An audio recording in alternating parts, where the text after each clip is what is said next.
First at 9 this Wednesday, the 31st of December 2025. New Year's Eve. The world counts down to the new year as celebrations kick off across the globe, beginning in Kiribati, New Zealand and Australia. Second time's the charm. The Colombo Municipal Council's budget passes on its second reading. Residential Commission appointed to probe alleged corruption and fraud within the council. Education controversy. Distribution of grade 6 English modules suspended after inclusion of an inappropriate website. Education Secretary lodges complaint with the CID as education trade unions and the opposition criticize government's curriculum reforms.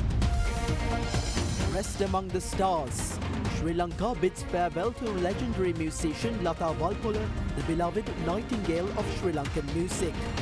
Kalin baby so rupial anuwakata. Kalin baby podi hamotamai. This is Derana First at 9. Live from Studio 24 in Colombo. Good evening and welcome to First at 9 on Sri Lanka's premium news provider, Derana News Channel.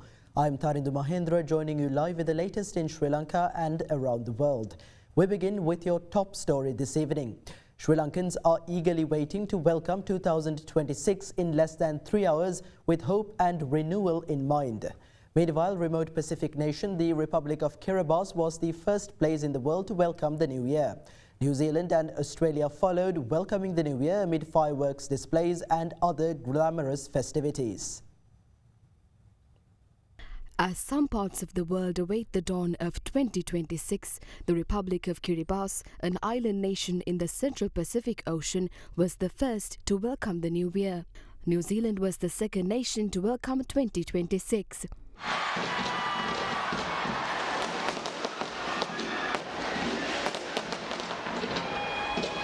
Australia too welcomed 2026 with pomp and circumstance. The Sydney Harbour fireworks included a sombre moment in remembrance of the 15 lives lost in the recent Bondi tragedy.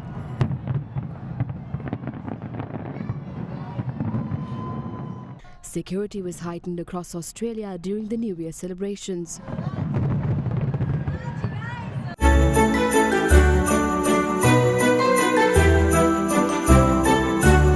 The 30% discount on Apico Farm and Spring mattresses, available at Apico Supercenter and Apico Daily. 2025 was an eventful year with many ups and downs. Now let us rewind the clock and relive 2025 as we step into 2026. During President Anura Dissanayaka's visit to China, Sri Lanka secured the largest foreign direct investment in the nation's history, with the Ministry of Energy and Sinopec inking an MOU on the construction of a $3.7 billion oil refinery. Pioneer of Sri Lankan investigative journalism, veteran journalist Victor Ivan passed away at age 75. Import restrictions on personal use vehicles were lifted after 5 years on February 1st. Criminal figure Ganemulla Sanjeeva was gunned down within the Hulstroff court complex by an assailant disguised as an attorney. The firearm used in the killing had been smuggled into the court inside a hollowed-out volume of the Code of Criminal Procedure. Khadja, another criminal figure, along with his 6-year-old daughter and 10-year-old son, were murdered in Middenniya. On March 15th, the much-anticipated animal census was conducted during the 5-minute period from 8 to 8:05 a.m. Former IGP Deshabandhu Tennakoon, who was evading arrest for 20 days, was remanded after surrendering to court. Former North Central Province Chief Minister S.M. Ranjit and his personal secretary were sentenced to 16 years rigorous imprisonment over the misappropriation of over 16,000 litres of fuel worth 2.6 million rupees. Indian Prime Minister Narendra Modi on a 2-day state visit was officially welcomed to Sri Lanka at Independence Square, Colombo. Prime Minister Modi and President Anura Dissanayaka presided over the exchanging of 7 bilateral MOUs on defence, energy, digitalisation and health. The exposition of the sacred tooth relic of Lord Buddha was inaugurated after a 16-year hiatus. Pope Francis passed away at age 88 on April 21st. Sri Lanka conducted its first local government elections after 2018 on May 6, 2025. Governing party National People's Power won 256 of the 339 local authorities. Pope Leo XIV was elected to the throne of St. Peter, becoming the first US-born pontiff. The Sri Lanka Air Force Bell 212 helicopter crash-landed into Maduroya Reservoir, resulting in the deaths of 6 Air Force and Army personnel. An SLTB bus travelling from Kataragama to Kurunagala toppled down a precipice at Garandiala Kothmale, claiming 22 lives. Veteran actress Malini Fonseca, dubbed the Queen of Sri Lankan cinema, passed away on May 24th. Former Sports Minister Mahindananda Alutgamage and ex-Satosa chairman Nalin Fernando were sentenced to 20 and 25 years rigorous imprisonment respectively over the 53 million rupee loss caused to the government due to the illegal distribution of carom and checkers boards during the 2015 presidential election. A London-bound Air India plane crashed minutes after taking off from Ahmedabad airport, tragically claiming 270 lives, while one passenger's life was miraculously saved. Former President Ranil Wickremesinghe was arrested by the Criminal Investigation Department on charges of misappropriating government funds during a foreign trip. He was produced before the Fort Magistrates Court and remanded, marking the first time in Sri Lankan history that a former president has been arrested. 15 people were killed and 18 were injured when a bus carrying a group from Tangol fell into a 1,000-foot precipice near the 24th mile post on the Allavallawai road. Protesters in Nepal set fire to the country's parliament building and the Prime Minister's residence while destroying several buildings in demonstrations against a ban on social media. Reports say ministers were also attacked and multiple deaths were reported. Following the passage of the President's Entitlements Repeal Act, former President Mahinda Rajapaksa vacated his official residence at Vijayarama Colombo and moved to Carlton House, Tangol. Authorities recovered more than 600 kilograms of crystal methamphetamine and heroin in the Godalavela and Sinimodara areas of Tangol. The seized haul, said to total about 640 kilograms, is the largest drug stock discovered in a single raid in recent times. 8 monks were killed when a cable car used at the Nauyana Aranya Senasana in Melsiripura collapsed. Among the victims were monks from Russia, Romania and India. The first cabinet reshuffle of the National People's Power government took place on October 10th. Minister Bimal Ratnayaka lost the portfolios of ports and civil aviation. Ishara Sewandi, suspected of aiding and abetting the Halstroff Court Complex murder of organised criminal Ganemula Sanjeeva, was arrested in Nepal in a joint operation by Sri Lankan and Nepalese police. She was extradited back to Sri Lanka the following day. Weligama Pradesh Sabha chairman Lasantha Wickremasekara, elected from the Samagi Jana Balawege, was shot dead inside his office. Police suspect Midigama Ruan, currently detained at the Bursa High Security Prison, may have orchestrated the killing. A tense situation erupted in Trincomalee after police removed a Buddha statue from a temple premises. Police later returned the statue to its original location. 4 people were killed when part of a rock collapsed onto a house and hotel in Hingulaganethanna near Lower Kadugannava. Cyclone Ditwa, which wreaked havoc across Sri Lanka, claimed 644 lives. 175 remain unaccounted for. A Sri Lanka Air Force Bell 212 helicopter engaged in rescue operations crashed into the Ginnoya between Lunuvilla and Vennapur. Pilot Nirmal Siambalapitiya died in the crash.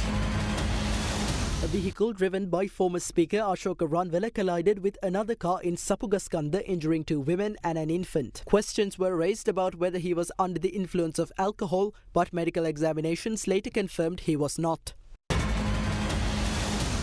Sri Lankan theatre icon Satish Chandra Edirisinghe passed away at the age of 84. The budget of the Colombo Municipal Council, which failed to secure approval at its initial presentation, was passed today on its second reading by a narrow margin of 2 votes. Meanwhile, the President, issuing a Gazette Extraordinary, appointed a 3-member Presidential Commission of Inquiry to investigate alleged acts of corruption and fraud within the Colombo Municipal Council between 2010 and 2025. The Colombo Municipal Council's inaugural budget presented by the ruling National People's Power on the 22nd of December was narrowly defeated, securing just 57 votes in favour against 60 opposing. Against this backdrop, the budget was presented for the second round of voting today by Mayor Bry Kali Baltazar. ඉතින් මම අද දවසේ නැවතත් මේ අයවැය ඔබතුමන්ලට ඔබතුමියන්ලට ඉදිරිපත් කරන අවස්ථාවේදී ඔබතුමන්ලට නැවතත් කියන්නේ ජනතාවට ජනතාවාදී අයවැයට අපි ඉඩක් දෙමු. The second round of voting was conducted after a 10-minute adjournment. Sri Lanka Muslim Congress councillor Buhari Fatima Suhari, representing the joint opposition, voted in favour of the budget. Accordingly, the budget was passed with 58 votes in favour and 56 against. However, at the time of voting, 3 councillors representing Samagi Jana Balawegaya, United National Party and National People's Party were absent from the chamber. පක්ෂව ඡන්ද 58යි විපක්ෂව 56යි කොළඹ ජනතාවට ජය වේවා සුවාරා මන්ත්‍රීවරයාට ජය වේවා කොළඹ ජනතාවට ජය වේවා වැඩි ඡන්ද දෙකකින් සම්මතයි. Meanwhile, the President this morning issued a Gazette Extraordinary appointing a 3-member Presidential Commission of Inquiry to investigate alleged corruption and fraud within the Colombo Municipal Council between 2010 and 2025. Former High Court Judge Derana has been appointed Chairman of the committee, with ERMSH Ekanayaka of the Sri Lanka Accounting Service and former Senior Superintendent of Police DS Vikramasinghe serving as its members. The notification further states that the Commission is required to submit its first interim report within 3 months, followed by a final report within 6 months. In the meantime, the incident in which a group of opposition councillors of the Galle Municipal Council held water bottles at the Secretariat during yesterday's meeting has drawn widespread public attention. Following the incident, 6 opposition councillors were arrested by Galle police this morning on charges of obstructing duties of public officials through the use of criminal force. The suspects were produced before the Galle Magistrates Court this afternoon and were subsequently released on sureties of 500,000 rupees each. Separately, police initiated investigations yesterday afternoon to arrest the SJB chairman of the Matugama Pradeshya Sabha, Kasun Munasinghe, following a complaint lodged by the secretary of the council alleging that she had been threatened. In this context, the chairman surrendered to police at the office of the Assistant Superintendent of Police, Matugama, this morning. He was arrested and later produced before the Matugama Magistrates Court, where the acting magistrate ordered his release on 2 sureties of 500,000 rupees each. 30% discount on Apico Farm and Spring Mattresses. Available at Apico Supercenter and Apico Daily. වසරකට ළමුන් 22000කගේ පාසල් ගමන මග නවතිනවා. එවන් දරුවන් නැවත පාසල් යවන්න අභ්‍යාස පොත් පරිත්‍යාග කරන්න. සෑම පොතකටම ඇට්ලස් පොතක් අපෙන්. Former President and UNP leader Ranil Vikramasinghe was briefed today on the progress of discussions between representatives of Samagi Jana Balawegaya and the United National Party. At a high-level meeting yesterday, the 2 parties discussed the possibility of forming a political coalition. A high-level meeting took place in Colombo between leader of Samagi Jana Balawegaya Sajith Premadasa and representatives of the United National Party to explore the possibility of forming a political coalition. Deputy UNP leader Ruwan Wijewardena, the party's assistant leader Akila Viraj Karyavasam and the deputy chairman Naveen Disanayake represented the United National Party at the discussions. According to reports, both parties have agreed to continue talks on the proposed coalition arrangement. Today, former President and United National Party leader Ranil Vikramasinghe was informed of the progress of discussions. We believe the former president will brief the party's working committee, following which the future course of action regarding cooperation with the Samagi Jana Balawegaya will be outlined. There is a strong likelihood that the 2 parties will form an alliance. The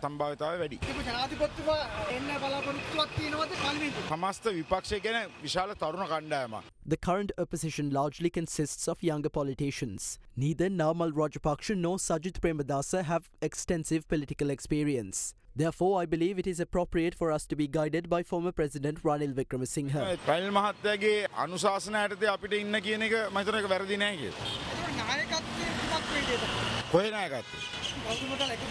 Sajith Premadasa මහත්මයා ඒකේ නායකත්වයේ දරිය යුතුයි කියන එක මගේ අදහස. හැබැයි රනිල් වික්‍රමසිංහ මහත්තයාත් ඒකේ අනුශාසකයෙක් ඇරියට ඒ කටයුතු කරලා හොඳ නායකත්ව කණ්ඩායමක් එකතු කරයි කියලා මගේ බලාපොරොත්තුවක් තියෙනවා. මේ කයිවාරු වාමාංශික ආණ්ඩුවට විරුද්ධව දක්ෂිණාංශික දේශපාලන බලවේග සියල්ල එකතු වීමේ දඩබඩ අවශ්‍යතාවයක් තියෙනවා. ඒ නිසා තමයි එක්සත් ජාතික පක්ෂයත් සමගි ජන බලවේගයත් සාකච්ඡා කරන්නේ.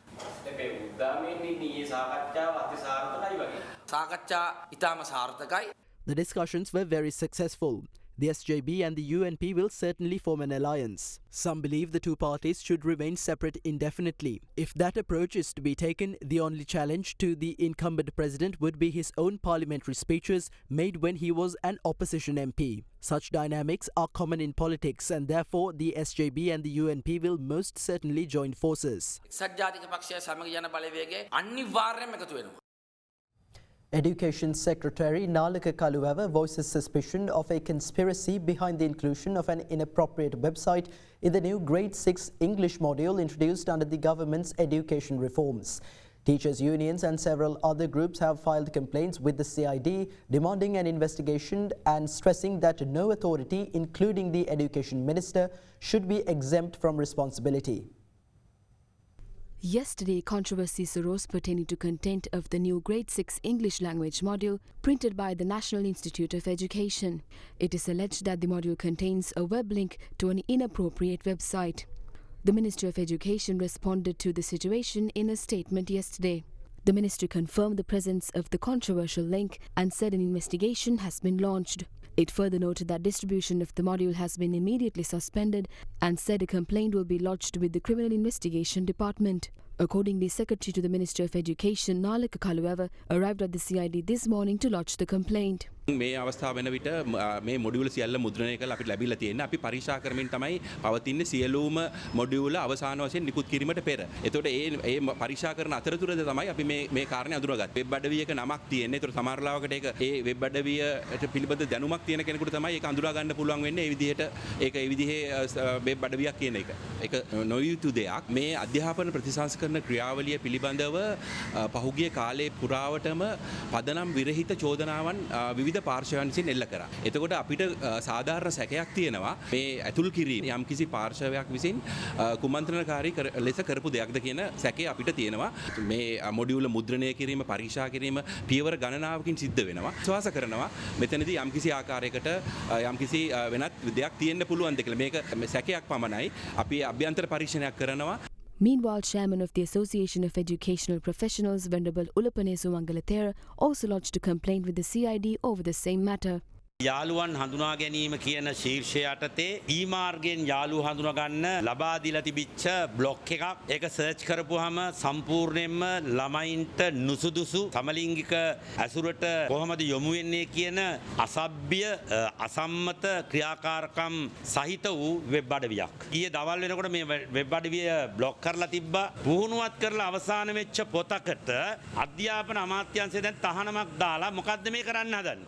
මේක වැරද්දක් කියලා කියනවා නම් මේක සුළු වැරද්දක් කියලා කියනවා නම් දණ්ඩ නීති සංග්‍රහය අපරාධමය දඬුවම් යටතේ ඔය අත්තරද්දක් කියන එකව හිරේ දාන්න ඕනේ අල්ලලා. මේක ළමා අපචාරයකට අදාළ දෙයක්. අධ්‍යාපන ඇමතිතුමියගේ ඉඳන් පහළම සෝදුපත් බලපු එක්කෙනා දක්වා මේකේ චූදිතව බවට පත් කරන්න ඕනේ. Another complaint was filed by the Principal Grade Holders Association. අධ්‍යාපන අමාත්‍යාංශය කළ යුතු කාර්යභාරයක් බලහත්කාරයෙන් ජාතික අධ්‍යාපන ආයතනය පවරගෙන ඒගොල්ලෝ තමයි මොඩියුල් ටික හදලා මුද්‍රණය කළේ රහසිගතව කිසිම කෙනෙකුට එළි වෙන්න දුන්නේ අන්තිම මොහොත වෙනකන්. Several other parties also commented on the controversy. මේක මේ ආණ්ඩුව ගෙනාපු එකක් නෙවෙයි. මේක අපි දන්නවා ගෝඨාභය රාජපක්ෂ ජනාධිපතිතුමා ගාලා ඉඳන්ම උස්සගෙන එන එකක් මේක ඔවුන්වත් ක්‍රියාත්මක කරපු නැති එකක්. ඒ වගේම මොඩියුල් මුද්‍රණය කරන්න ගිය වියදම කාගේද? මේ ජනතාවගේ බදු මුදල්නේ මේවා. මොඩියුල් සඳහා සම්පූර්ණ වියදම් වෙලා තියෙනවා දැනටමත් රුපියල් කෝටි 7කට වැඩි. කර්තෘ මණ්ඩලය සහ උපදේශක මණ්ඩලය ගත්තම එතන මරු පිරිසක් ඉන්නවා. මේ මොඩියුලේ උපදේශක මණ්ඩලයේ ඉන්නවා එක් ආචාර්යවරයෙක්. NI එකේ ආචාර්යවරයෙක් ඉන්නවා. ඔහුට විරුද්ධව විගණන කොමිසමෙන් විගණනයක් කරලා විගණන වාර්තාවක් තියෙනවා. ඔහු අධ්‍යාපන සුසුකම් නැතිව තනතුරු දරලා කරපු මූල්‍ය විවර්ජාවක් සම්බන්ධව වාර්තාවක් තියෙනවා. ඒ සම්බන්ධ පර්යේෂණයක් වෙලා තියෙනවා. ඒ සම්බන්ධව තොරතුරු තියෙනවා. ඒ ආචාර්යවරයාගේ දුව NPP එකෙන් මේ පාර පළාත් පාර්ලිමේන්තුවේදී ඡන්ද ඉල්ලපු කෙනෙක්. මේ සෝසස් සම්බන්ධව ආණ්ඩුව වග කියනවාද? අධ්‍යාපන අමාත්‍යාංශ ලේකම්වරයා NI එක අධ්‍යාපන ඇමතිවරිය තමන්ට විරුද්ධව සිය ගැඩියන්නේ. ඔවුන්ට අපි කිව්වනේ මේ ප්‍රශ්නේ. ඔවුන් හරිනම් ඉල්ලාස් වෙන්න ඕනේ. අධ්‍යාපන අමාත්‍යාංශ ලේකම්තුමා ඇවිල්ලා කියනවා එයාගේ කාර්යාලවල කුමන්ත්‍රණකාරයෝ ඉන්නවද කියලා එයාට සැකයි කියලා. අස්සෙයි බූරුවයි එකතු කරලා කොටලුව හදනවා වගේ තමයි මේ ආණ්ඩුව අප ගම මේ අධ්‍යාපන ප්‍රශාසනය හැදුවේ. මෙච්චර හදිසියේ කුලප්පුවේ අඩුම ගන්න නියම ව්‍යාපෘතියක් නොකර මුළු රටේම පාසල් වලට අදාළ සමස්ත විෂය වල නිර්දේශයක් හදිසිය කරන්නේ. හදිසිය කරන්න වෙන මොකේටවත් නෙවෙයි. ආසියානු සංවර්ධන බැංකුවෙන් දුන්න ඩොලර් මිලියන් 400න් ඩොලර් මිලියන් 200ක් දැන් වියදම් කරලා තියෙනවා. තව 200ක් තියෙනවා. ජනවාරි මාසයේ මේක ක්‍රියාත්මක කළොත් විතරයි ඒ 200 හම්බෙන්නේ. ඒකට ගෙනල්ලා තිනවා අනුරහරිණි අධ්‍යාපන ප්‍රතිසංස්කරණයක්. ඉංග්‍රීසි භාෂා මොඩියුල් එක විතරක් නෙමෙයි. අනිත් මොඩියුල් ගන්නකො දැන් විද්‍යා මොඩියුල්ස් තියෙනවා. ඒ විද්‍යා මොඩියුල් වල තියෙනවා සමහර YouTube channel වල link දාලා තියෙනවා මේක බලන්න කියලා. ඒකට ඒවා රජයේ YouTube channel නෙවෙයි. එහෙම නැත්නම් අඩුම ගානේ රජයේ විසින් අනුමත කරනු ලැබූ ප්‍රමිතිය සහිත ඒවත් නෙමෙයි. සත පහක වගකීමක් නැහැ. දැන් අධ්‍යාපන ඇමතිනිය හරිනි අමරසූරිය ගත්තොත් එතුමියට අධ්‍යාපනයේ ගැන කිසිම අදහසක් අධ්‍යාපනයේ ගැන කිසිම න්‍යායික අවබෝධයක් මොකක්වත් නැහැ කියලා කට ඇරපු වෙලාවවල හෙළිදරව් වුණා. ඒකට විෂය දන්නේ නැත්නම් අඩුම ගානේ විෂය දන්න පිරිසක් එක්ක අධ්‍යාපන ප්‍රතිසංස්කරණය හදන්න. ඒකට දැන් ප්‍රශ්නය ආවට පස්සේ එයා හැංගිලා.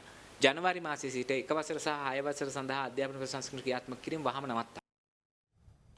Veteran Sri Lankan songstress Latha, whose voice captivated generations and shaped the nation's musical heritage, was laid to rest today.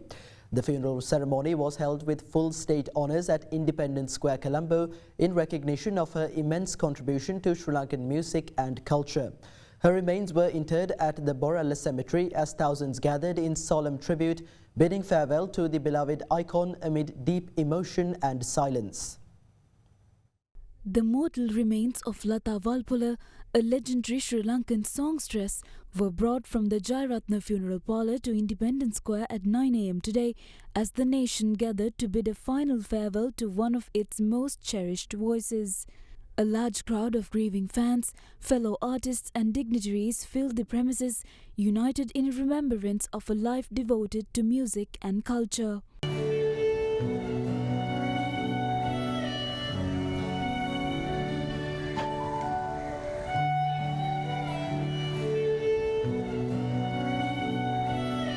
At 1 p.m. her remains, which had been placed on the upper pedestal of Independence Square, were brought down for special religious services. Buddhist rites were followed by Christian religious services, reflecting the harmony and respect that defined her life.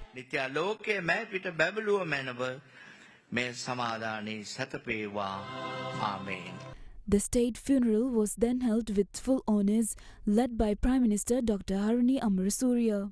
As thousands watched in silence, Latha Valpola took her final journey, leaving behind her children, fellow artists and generations of admirers. Her remains were later taken in procession to Borala ceremony, where she was laid to rest amid tears and quiet prayers.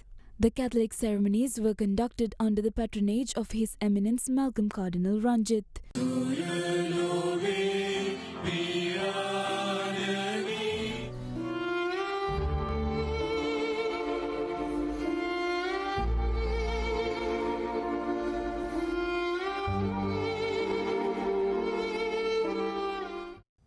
The Bar Association of Sri Lanka has formally urged President Anura Dissanayake to ensure that future judicial promotions are based on seniority, highlighting concerns over recent appointments within the judiciary. In a letter to the President, the BSL said promotions traditionally follow seniority, but recent decisions appear to have departed from that long-established practice without clear objective criteria.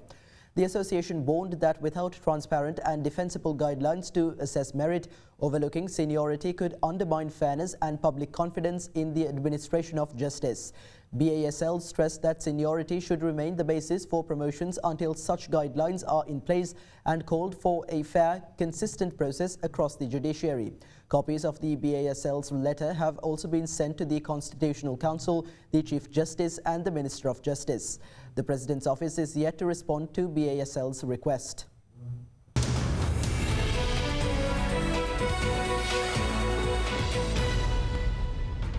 Welcome back to First at 9. The Colombo Bourse maintained positive momentum today as a result of price gains in counters such as Colombo Dockyard, Richard Pearis and Company and Bukit Dara. The benchmark ASPI gained 0.79% to close at 22,624.31, while the more liquid S&P Sri Lanka 20 increased by 0.75% to end the day at 6,157.38. Market turnover was 4.65 billion rupees. Foreign participation in market activity remained at subdued levels, with foreigners closing as net sellers, offloading shares worth 103 million rupees.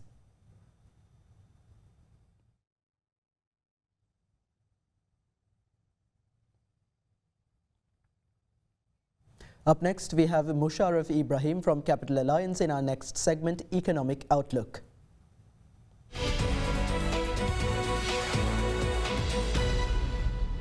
Inflation remains subdued heading into December, with national headline inflation easing to 2.4% year-on-year in November. In the monetary sector, interest rates moved higher during December. The average weighted prime lending rate increased by 16 basis points to 8.94%, while the call money rate rose to 8.02% by 26th December. System liquidity remained firmly in surplus, expanding to Rs 111.7 billion. Government security markets remained broadly stable in December, with T-bill auctions oversubscribed by around 1.3 times. By 26 December, the Sri Lankan rupee had depreciated 5.5% against the US dollar on a year-to-date basis. By 26 December, the SPI declined 0.36% to 22,068.8 points, while the S&P SL20 fell 0.25% to 6,041.5 points.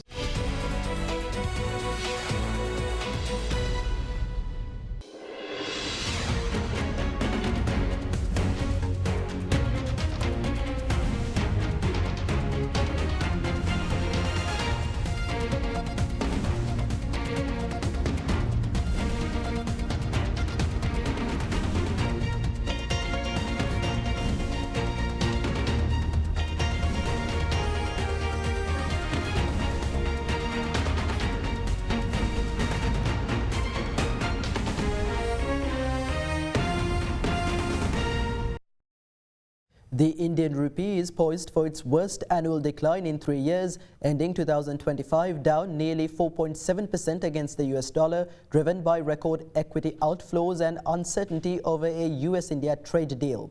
Foreign investors pulled a record $18 billion out of Indian equities this year, weighing heavily on the currency and dampening investor sentiment. The underperformance of the rupee has also capped gains in India's stock markets, even as benchmark indices like the Nifty 50 and Sensex closed the year higher. Economists say the Reserve Bank of India's shift to greater exchange rate flexibility and a lack of clear direction on trade talks with the US have limited support for the currency. Reports say policymakers will keep a close eye for signs of stabilization in 2026 as global capital flows and trade developments continue to shape the Indian rupee's path forward. That's all for tonight from First at 9. We thank you for joining us throughout this year. And with that, we'll leave you tonight with the hope of joining you once again in the new year.